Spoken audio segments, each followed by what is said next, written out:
बरदरान इस्लाम, क्या इल्म वाले और बेइल्म बराबर है?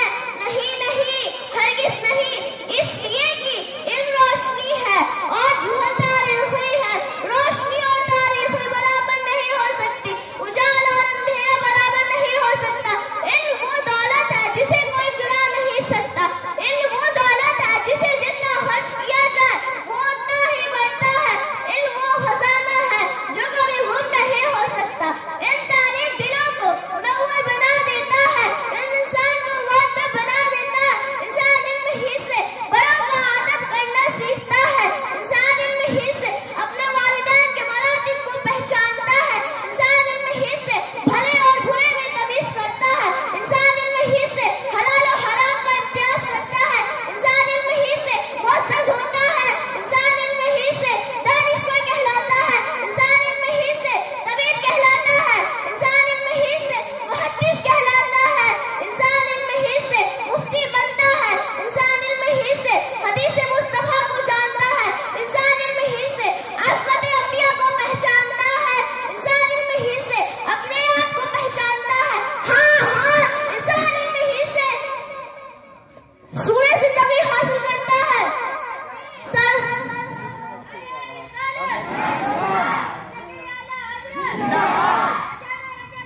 अस्सलाम रहमतुल्लाहि व बरकातुहू।